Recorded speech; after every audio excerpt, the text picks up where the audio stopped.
दोस्तों ये कहानी एक बूचर की है। बूचर उन लोगों को बोलते हैं जो कि मीट काट कर उसे बेचते हैं। लेकिन इस कहानी में जो बूचर है वो इंसानों का मीट काटता है। जी हाँ दोस्तों, चलिए मूवी की शुरुआत करते हैं। मूवी की शुरुआत में हम एक आदमी को देखते हैं जो कि ट्रेन में होता है और जब उसकी आँख खुलती है तो वो देखता है कि उसने अपना स्टॉप मिस कर दिया है और ये ट्रेन कहीं और ही जा रही है। वो आदमी खड़ा होता है और चेक करने के लिए, लेकिन तभी उसका पैर फिसल जाता है और वो देखता है कि पूरे ट्रेन में खून गिरा हुआ है। ये देखकर वो काफ़ी ज़्यादा डर जाता है, लेकिन सडनली उसकी नज़र दूसरे केबिन पर पड़ती है और वो देखता है कि एक आदमी जो कि सूट पहना हुआ है वो अपने हैमर से लोगों को मार रहा है और उनकी बॉडी को काट रहा है। सीन शिफ्ट होता है और हम लियोन नाम के एक आदमी को देखते हैं जो कि फ़ोटोग्राफ़र है। लियोन अभी अपनी लाइफ में काफ़ी स्ट्रगल कर रहा है और हम उसकी गर्लफ्रेंड को भी देखते हैं जिसका नाम माया होता है। वो एक वेट्रेस का काम करती है।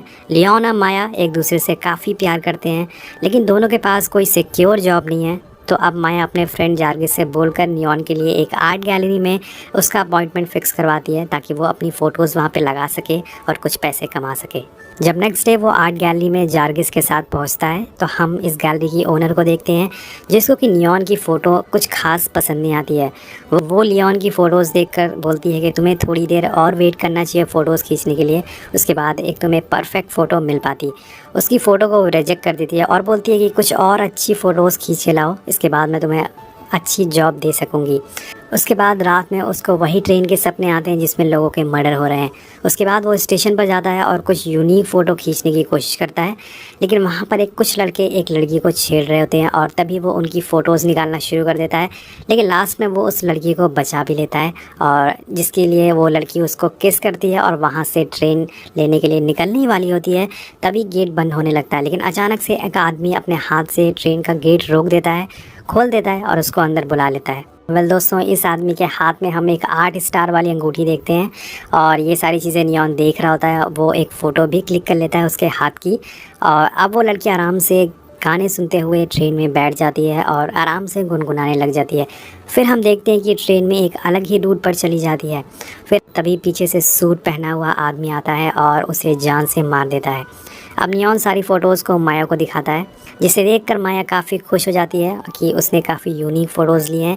और अब लियोन कैफ़े में जाता है और वहाँ न्यूज़पेपर में उसे वही लड़की की फ़ोटो दिखती है जिसको कि रात में उसने बचाया था। वहाँ पे लिखा हुआ था कि ये लड़की कल रात से मिसिंग है। तो ये देख के वो समझ जाता है कि कुछ ना कुछ गड़बड़ हुआ है और उसके बाद वो सीधा वहाँ से डिटेक्टिव के पास जाता है और बताता है कि कल रात 3 लड़के उस लड़की को छेड़ रहे थे, तो हो सकता है कि उन्होंने ही उस लड़की को गायब किया हो या फिर उसके साथ कुछ गलत काम किया हो। लेकिन डिटेक्टिव उसकी बात नहीं मानती है। वो वहाँ से उसको जाने के लिए बोलती है और वहाँ से लियोन निकल जाता है और वहाँ से सीधे वो आर्ट गैलरी के ओनर के पास पहुँचता है और उसने जो फ़ोटोज़ खींची थी वो उसको दिखाता है और ये फ़ोटोज़ देखकर वो काफ़ी इम्प्रेस हो जाती है। और आर्ट गैलरी की ओनर उसे बोलती है कि अगर तुमने ऐसी फ़ोटोज़ और ला के दी मुझे तो मैं इन फ़ोटोज़ को अपनी आर्ट गैलरी में लगाऊंगी, जिससे कि तुम्हें काफ़ी अच्छे खासे पैसे तुम कमा सकोगे फ्यूचर में। इस खुशी में दोस्तों लियोन और उसकी जो गर्लफ्रेंड है माया और उसका फ्रेंड जार्गिस तीनों मिलकर सेलिब्रेट करते हैं और सीन फिर से ट्रेन पर शिफ्ट होता है और हम देखते हैं कि 3 लोग ट्रेन में फिर से सवार हो चुके हैं जो कि लास्ट स्टेशन क्रॉस कर चुके हैं। जिसमें कि एक लड़की होती है, वो बोलती है कि उसे बहुत ज़्यादा डर लग रहा है क्योंकि उसने इस ट्रेन की कहानियाँ सुनी हैं। लेकिन उसका हस्बैंड उसको समझाने की कोशिश करता है कि डरने की ऐसी कोई ज़रूरत नहीं है, हम सब भी तुम्हारे साथ हैं यहाँ पर। लेकिन तभी पीछे से किलर एक हथौड़े से उसके एक दोस्त को सर पे मारता है, जिससे कि उसकी आंखें बाहर आ जाती है। उसके बाद उसके हस्बैंड को भी हुक से मारकर वो वहीं बहुत ही बुरी तरह से घायल कर देता है और अब उस लेडी की तरफ बढ़ता है वो हत्यारा। लेकिन उसका हस्बैंड उसे रोकने की कोशिश करता है, लेकिन वो हथौड़े से उसका सर ही फोड़ देता है। जी हाँ दोस्तों, उसके बाद अब बारी थी उस लेडी की। वो उस लेडी को इतनी ज़ोर से हथौड़े से मारता है कि उसकी बॉडी से उसका सर ही अलग हो जाता है और तीनों की वहीं मौत हो जाती है। लियोन उस स्टेशन के बाहर बैठा होता है कि तभी वो उस किलर को देखता है जो कि पूरी तरह से सूट पहन के वहाँ से निकल रहा होता है और वो उसका पीछा करता है। उसकी फ़ोटोज़ कुछ लेने लग जाता है और उसके हाथ की अंगूठी भी वो देख लेता है। उसकी फ़ोटोज़ लेते हुए वो उसका पीछा करता है तो वो किलर भी उसको देख लेता है, लेकिन वो उसको कुछ बोलता नहीं है। वहाँ से वो छोड़कर निकल जाता है होटल में, लेकिन वहाँ पे लियोन उसका होटल का नाम देख लेता है कि यहाँ पे आदमी रहता था। जब लियोन घर आकर देखता है उसे पता चलता है कि ये अंगूठी सेम वही इंसान की अंगूठी है जिसने कि पिछली रात उसने उस आदमी को देखा था जिसने उस लड़की का दरवाज़ा खोला था। उसको उस आदमी पर शक हो जाता है दोस्तों कि शायद इसी ने उस लेडी का मर्डर किया है। लियोन अपनी फ़ोटोज़ खींचने की जॉब छोड़कर एक डिटेक्टिव जैसी जॉब करने लग जाता है और वो देखता है कि वो किलर एक मीट फैक्ट्री में काम करता है और रोज़ रात को सबसे लास्ट वाली ट्रेन पकड़ता है। और जब लियोन उस ट्रेन में एंटर होने वाला होता है कि एक पुलिस वाला उसको रोक लेता है और कैमरे से फ़ोटोज़ खींचने के लिए मना करता है, और लेकिन वहाँ पे वो ट्रेन मिस कर देता है, वो ट्रेन वहाँ से निकल जाती है। अब हम देखते हैं कि इस ट्रेन में एक और आदमी चढ़ता है और फिर से वो किलर उस पर हमला करता है हथौड़े से, लेकिन तभी किलर को काफ़ी पेन होने लगता है, उसके मुँह से ब्लड की उल्टियाँ होने लग जाती हैं, और इसी का फ़ायदा उठाकर वो आदमी अपनी जेब से एक चाकू निकालता है और किलर पर हमला कर देता है। वो उस पर भारी पड़ने लगता है, लेकिन इसी बीच ड्राइवर को इनकी आवाज़ सुनाई देती है और वो गन लेके पीछे आता है। और हम देखते हैं कि इसके बाद हम देखते हैं कि वो ड्राइवर उस पैसेंजर को शूट कर देता है। जी हाँ दोस्तों, उसके बाद वो किलर से बोलता है कि तुमने मुझे डिसअपॉइंटमेंट किया है। और यहाँ हमें पता चलता है कि ये ड्राइवर भी इसके साथ मिला हुआ है, इसका बॉस है ये। और यहाँ पर हम किलर का नाम भी पता कर लेते हैं, उसका नाम होता है महागनी। बड़ा यूनिक नाम है। वेल अब नियॉन को रोज़ रात में सपने में उस ट्रेन में हुए हादसे दिखाई देते थे और वो खुद लोगों को मारता हुआ उस ट्रेन में दिखता था। ये सबसे नियॉन काफ़ी परेशान हो जाता है और महागनी की फैक्ट्री में फिर से उसका पीछा करता है, उसकी फ़ोटोज़ क्लिक करने लगता है, जिससे कि वो उसे दोबारा से देख लेता है और नियॉन को वहाँ मारने ही वाला होता है कि वो अपनी जान बचाकर वहाँ से भाग जाता है। उसके बाद माया अब नियॉन के घर पे आती है और बहुत सारी फ़ोटोज़ देखती है जो कि किलिंग से रिलेटेड होती है। नियॉन उसको बताता है कि ये किलिंग 90s के दशक से हो रही है और ये एक बुचर को पकड़ा गया था इस किलिंग के बाद, लेकिन उसको छोड़ दिया गया क्योंकि उसके खिलाफ़ कोई सबूत नहीं था। वो ये भी बताता है कि पिछले 3 साल से हादसे काफ़ी ज़्यादा बढ़ते जा रहे हैं। जो भी रात में उस ट्रेन को पकड़ता है वो कभी भी लौट कर वापस नहीं आता है। और ये सारी बातें सुनकर माया उसको बोलती है कि उसे ये सब छोड़कर अपने काम पर ध्यान देना चाहिए। दूसरी तरफ महागनी अब फिर से अपने शिकार पर निकल पड़ता है और नियॉन भी उसका पीछा करता है और अब पहली बार नियॉन इस ट्रेन में चढ़ता है।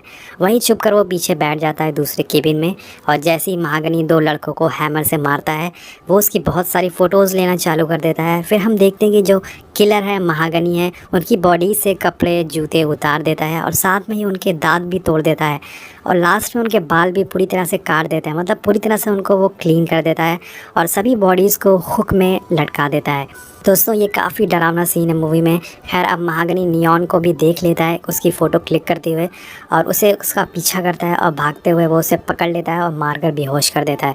जब नियॉन की आँख खुलती है तो वो देखता है कि वो भी हुक से लटका हुआ है और तभी दोस्तों यहाँ पे कुछ क्रिएचर आते हैं जो कि उसकी पीठ पर एक टैटू बना के चले जाते हैं। ये एक तरह का साइन होता है। और जब दोबारा से नियॉन की आँख खुलती है तो वो अपने आप को फैक्ट्री में पाता है क्योंकि उसकी जान अब बच चुकी है। वो किलर उसको छोड़ देता है, महागनी उसको छोड़ देता है और वो वहाँ से भागकर घर आता है बहुत ही ज़ख्मी हालत में और माया को सारी कहानी बताता है। ये सारे मर्डर महागनी कर रहा है, उसने सबको मार दिया है और उनकी बॉडी सुनसान स्टेशन में ले जाता है जिससे कि किसी को बॉडी ना मिले। और यहाँ नियॉन के पास सबूत नहीं होता है क्योंकि उसका जो कैमरा था वो महागनी छीन लिया था। उसके बाद इस बात को क्लियर करने के लिए माया अपनी फ्रेंड जार्गिस के साथ महागनी के घर जाती है जहाँ पे वो रहता था। वहाँ पर उसे अजीब अजीब चीज़ें मिलती है, जिसके सारे टूल मिलते हैं जिससे कि बॉडी को काटा जाता है। और तभी वहाँ पे महागनी आ जाता है और वो जार्गिस को पकड़ लेता है। अब माया को वहाँ उस एक डायरी भी मिलती है जिसमें कि 1911 से लेके अब तक उसने जितने भी मर्डर किए थे और जो भी टाइमिंग था मर्डर का वो सभी उस डायरी में लिखा हुआ था कि किस ट्रेन में कितने बजे उसका मर्डर किया हुआ है। और ये सब देखकर माया को जो नियॉन की बातें होती है उस पर यकीन हो जाता है कि सच में ये महागनी ने सारे मर्डर किए और वो लोगों को मार रहा है। बाद जब वो जार्गिस को ढूंढने लगती है तो उसे वहाँ महागनी दिखता है, जिससे कि जान बचाकर वो वहाँ से निकल जाती है और सीधा डिटेक्टिव के पास जाती है और उसे बताती है कि महागनी लोगों को ट्रेन में मार रहा है। लेकिन डिटेक्टिव उसकी बात पर यकीन नहीं करती है, जैसे कि उसने लियोन की बात पर यकीन नहीं किया था। वो बोलती है कि महागनी ने तुम्हारे खिलाफ़ कंप्लेन लिखवाई है कि तुमने उसकी डायरी चुराई है। लेकिन यहाँ पे माया डिटेक्टिव से बोलती है कि डायरी उसके पास नहीं, जार्गिस के पास है और उसे अब जार्गिस को ढूंढना होगा वो डायरी को पाने के लिए। ये बोलकर माया यहाँ से निकल जाती है और घर जाती है और डिसाइड करती है कि वो गन लेके महागनी को शूट कर देगी। जैसे ही वो घर से निकलने वाली होती है वहाँ पर फिर से एक बार डिटेक्टिव आ जाती है, उसे बोलती है कि वो डायरी उसे वापस कर दे। और इस बात से माया काफ़ी गुस्सा हो जाती है और उसी पर गन तान देती है और पूछती है कि जार्गिन कहाँ है। वो डिटेक्टिव उसे बताती है कि जार्गिन उसी ट्रेन में है जो कि लास्ट स्टेशन पर रुकने वाली है और उसे 2 बजने वाली पहली ट्रेन पकड़नी होगी और हमें यहाँ पे पता चलता है कि ये डिटेक्टिव भी उस किलर से मिली हुई है, उस ड्राइवर से मिली हुई है।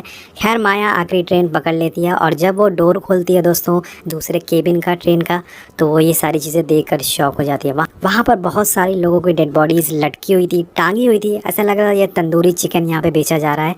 और इसी बॉडीज़ में जारगिस भी ज़िंदा उसको मिल जाता है और वो हुक से सभी लोगों को टांगा हुआ था, वो उसका हुक निकालने लग जाती है, लेकिन तभी जारगिस और बॉडी को काट रहा होता है। और अब बारी दोस्तों माया की थी। वो माया को मारने के लिए वहाँ से बढ़ता है, लेकिन तभी ट्रेन के बाहर लियोन उसको देख लेता है माया में और दौड़ते हुए उस ट्रेन को, चलती हुई ट्रेन में कूद कर उसे पकड़ लेता है।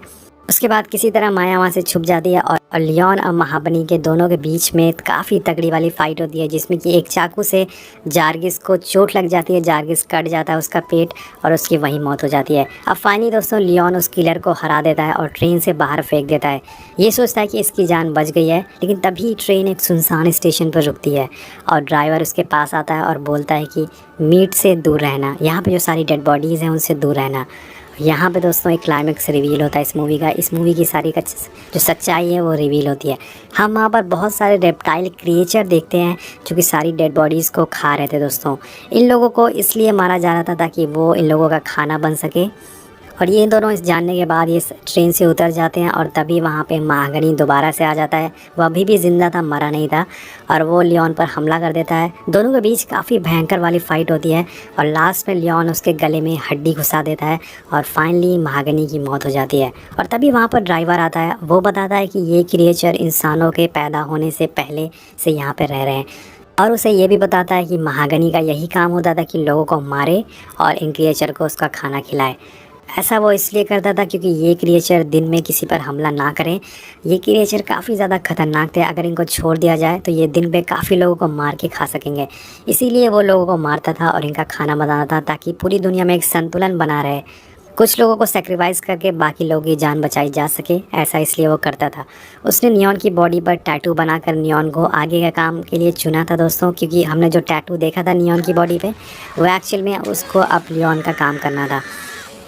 इन सारी बातों सुनकर लियोन काफ़ी गुस्सा हो जाता है, उस पर हमला कर देता है, लेकिन वो ड्राइवर उसको गला पकड़कर काफ़ी ऊपर उठा देता है। और ये देखकर हम समझ जाते हैं कि ये ड्राइवर काफ़ी ज़्यादा ताकतवर है। हो सकता है कि ये भी उन क्रिएचर में से एक क्रिएचर हो जो कि काफ़ी अपग्रेड हो गया हो। उसके बाद वो लियोन की ज़बान भी बाहर खींचकर निकाल लेता है ताकि लियोन कुछ बोल ना सके। वो माया के पास जाता है और वहीं माया ज़ख्मी पड़ी होती है, एक चाकू से उसके सीने में चीर देता है और वहाँ से उसका दिल निकाल लेता है जो कि अभी भी धड़क रहा था। वो दिल निकाल कर नियॉन के सामने दिखाता है और बोलता है कि हमारे लिए काम करो बिना सवाल जवाब किए हुआ। और सामने अपनी गर्लफ्रेंड को ज़िंदा मरते हुए देखकर वो पूरी तरह से सदमे में चला जाता है। और अब हम डिटेक्टिव को देखते हैं दोबारा से, जो कि टीवी पर माया की मिसिंग रिपोर्ट देख रही थी। और उसके बाद वो महागनी का जो सारा सामान होती है वो एक नए बूचर को देती है, नए किलर को देती है और ये सारे लोगों को मारेगा। और अब से ये सारे लोगों को मारेगा और उन जानवरों का खाना फिर से बनाएगा। हम इस किलर का फेस देखते हैं। ये कोई और नहीं होता दोस्तों बल्कि लियोन था, जिसमें किलर बनने का फ़ैसला कर लिया था और यहीं पे मूवी ख़त्म हो जाती है। मूवी दोस्तों काफ़ी ज़्यादा इंटरेस्टिंग थी, काफ़ी एक मतलब अलग यूनिक कॉन्सेप्ट पे बेस्ड थी मूवी। पहले हमें लगता था कि ये एक साइको किलर की मूवी है, लेकिन बाद में हमें कुछ इसकी और सच्चाई पता चलती है। आपको मूवी कैसी लगी नीचे कॉमेंट करके ज़रूर बताइएगा। मिलते हैं आपसे अगली वीडियो में। चैनल को सब्सक्राइब ज़रूर करिएगा। पीस।